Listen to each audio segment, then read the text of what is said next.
அடுத்தத பார்த்தா ஒரு ஒரு சின்ன பிள்ளைட்ட போய் நீ என்னவாகணும் அப்படின்னு கேட்டா என்ன சொல்லும்? நான் டாக்டர் ஆகணும்னு சொல்லும். கொஞ்ச நாள் கழிச்சு அதே பிள்ளை இன்ஜினியர் ஆகணும்னு சொல்லும். அதே இன்னும் கொஞ்ச நாள் கழிச்சு ஒரு 13, 14 வயசுல கேட்டா அப்பாவாகணும்னு சொல்லும். ஐ மீன் அப்பா மாதிரி ஆகணும் அப்படின்னு சொல்லுங்க.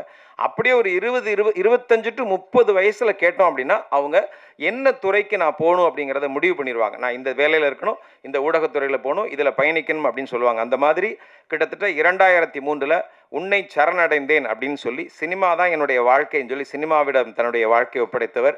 யார் அட்வைஸ் பண்ணாலும் கேட்பாங்க. கூட்டம் கொத்து கொத்தா கலையும். எங்க அண்ணன் அட்வைஸ் பண்ணா தம்பிகள் மட்டுமில்ல, அப்பாக்கள் மட்டுமில்ல, அத்தனை பேரும் கேட்பார்கள். அப்படி எங்களது அன்பிற்கினிய அண்ணன் சமுத்திரக்கணியன் அவர்களை பேச அன்போடு அழைக்கிறேன். நல்லா இருக்கேன். நல்லா இருக்கீங்களா? இறைவனுக்கு நன்றி. நான் வினோத சுத்தம் பண்ணிவிட்டு உங்ககிட்ட சொன்னது தான் திரும்ப சொல்கிறேன். காலம் நம்ம எதுக்கு வேணாலும் ஆசைப்படலாம். ஆனால் நமக்கு எப்போ தரணும், எந்த சூழ்நிலையில் அதை கொடுக்கணும்னு முடிவு பண்ணுறது காலம்தான். ஏன்னா கடந்த ஒரு வாரமாக பயணங்கள் இருக்கும்போது எல்லாமே ஃப்ளைட் லேட்டாகவே இருந்தது. இன்றைக்கி மட்டும்தான் நான் வேணுனேன், ஒன்றும் இல்லை. ஏன்னா காலதாமதம் ஆயிடக்கூடாது, சரியாக போயிடணும், சரியான நேரத்துக்கு போய் நிற்கணும் அப்படின்றதுக்காக வேணுனேன். இன்றைக்கி கரெக்ட் டைமில் எடுத்துட்டாங்க. ஒரு சில நேரத்தில் நம்ம போகும்போது எல்லா டிராஃபிக் லைட்டுமே வந்து க்ரீனில் இருக்கும். அது எல்லாமே காலம்தான், காலம் முடிவு பண்ணுறது தான். இதை நான் ரொம்ப நம்புகிறேன், இந்த நொடி வரைக்கும் நம்புகிறேன். ஏன்னா பல எதிர்பாராத அதிர்ச்சிகளையும் ஆச்சரியங்களையும் நமக்கு காலம் கொடுத்துக்கிட்டே இருக்கு. ரொம்ப சந்தோஷமாக இருக்குது இந்த நிகழ்வு. ஒரு இயக்குனருடைய 3 படைப்புகளை பார்த்தா போதும் அந்த இயக்குனருடைய கேரக்டர் தெரியும்னு சொல்லுவாங்க. அது இயக்குனருக்கு மட்டும் இல்லை, தயாரிப்பாளருக்கும் பொருந்தும்னு நான் நினைக்கிறேன். அப்படி தான் நான் என் தம்பி சுரேஷை பார்க்குறேன். அவர் எடுத்திருக்க திரைப்படங்களை எடுத்து பார்க்கும்போதே அவர் யாருன்னு நமக்கு தெரிஞ்சது. அவரோடு பயணம் பண்ணணுன்னு ஒரு ஆசை வந்தது. அந்த மேடையில் தியாகு சாரை பார்த்தோன்னே இன்னும் கூடுதல் சந்தோஷம். யார் யாரோட சேரணும்னு ஒன்று இருக்குல்ல, ரொம்ப மகிழ்ச்சி சார், ரொம்ப சந்தோஷமாக இருக்கு. தம்பி வி ஹவுஸ் வந்து இந்த சினிமா இருக்கிற வரைக்கும் இருக்கும். ஒரு நல்ல படைப்பு எடுக்கணும் அப்படின்னா வி ஹவுஸ் போகலாம் அப்படின்ற ஒரு நம்பிக்கை வரும்.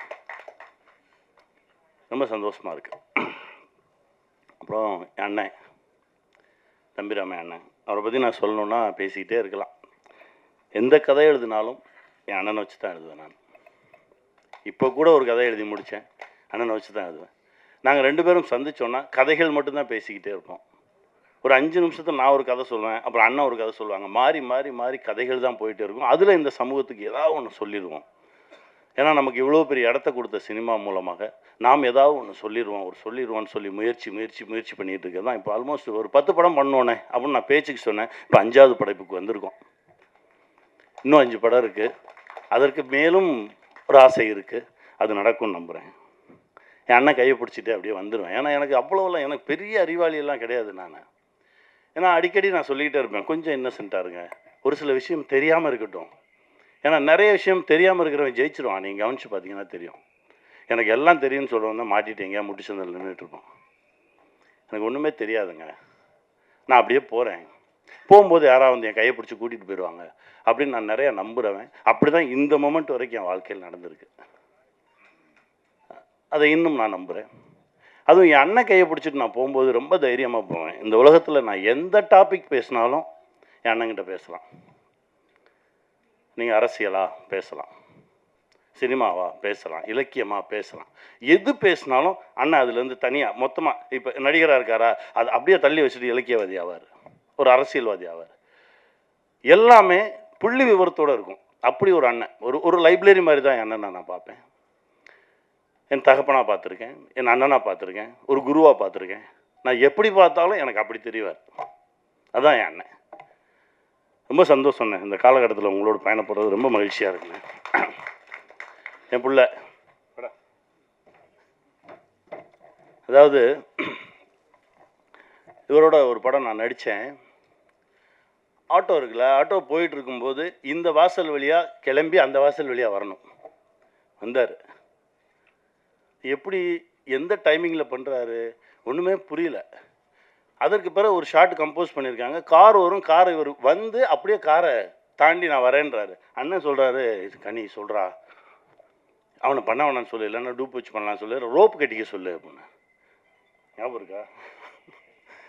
நான் கூப்பிட்டு இப்படியே எப்படி சொல்கிறது, நான் சொல்கிறேன், தம்பி வேணாமே, ரோப்பு கட்டிக்கலாமே.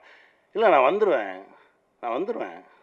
அந்த நம்பிக்கை இருக்குல்ல, அதாவது ரொம்ப தகுதியான ஒரு நடிகன். ஃபைட்டாக பண்ணுவார், டான்ஸாக பண்ணுவார், நடிக்கணுமா சூப்பராக நடிப்பான். எல்லா தகுதியும் இருந்து என் தம்பிக்கு சரியான ஒரு கதவு திறக்கலையே அப்படின்னு நினச்சிருந்தேன். முதல் கதவு திறந்தது எங்கள் அர்ஜுன் சார் மூலமாக. ரொம்ப சந்தோஷமாக இருந்தது. ஐஷு வந்தாங்க. 2வது கதவு இது, இயக்குனராக அடியெடுத்து வச்சுருக்கான். இதற்கு பிறகு நான் தான் சொல்லிக்கிட்டே இருப்பேன், பார்க்கும்போதெல்லாம் சொல்லுவேன், நீயே எழுது, உன்னுடைய ப்ளஸ் என்ன, உன்னுடைய மைனஸ் என்ன ஒதுக்கி வச்சிரு, உன்னுடைய ப்ளஸ்ஸை வச்சு எழுது, கூடவே நிற்கிறேன், எடுப்போம், நம்முடைய எல்லா தகுதிகளையும் வச்சு சரியான ஒரு படைப்பை கொடுப்போம். அடுத்த படைப்பு அதுவாக இருக்கணும்னு நான் ஆசைப்பட்றேன்.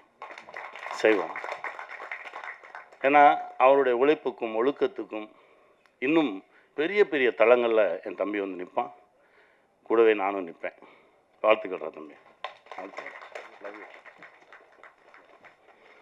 ராஜா கிளி, எங்கள் அண்ணன் பல முறை பேசும்போது பல கதைகள் சொல்லியிருக்கான்னு சொல்லல, அந்த மாதிரி இது ஒரு கதை. நிறைய நிஜங்கள் பேசக்கூடிய ஒரு கதை.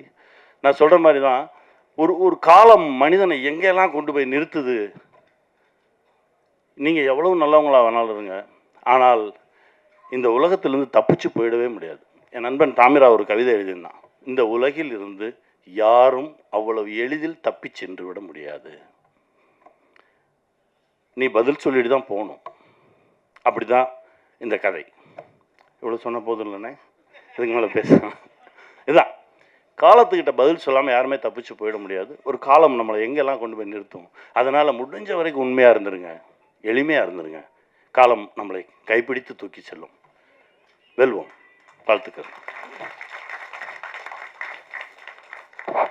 நன்றிண்ணே.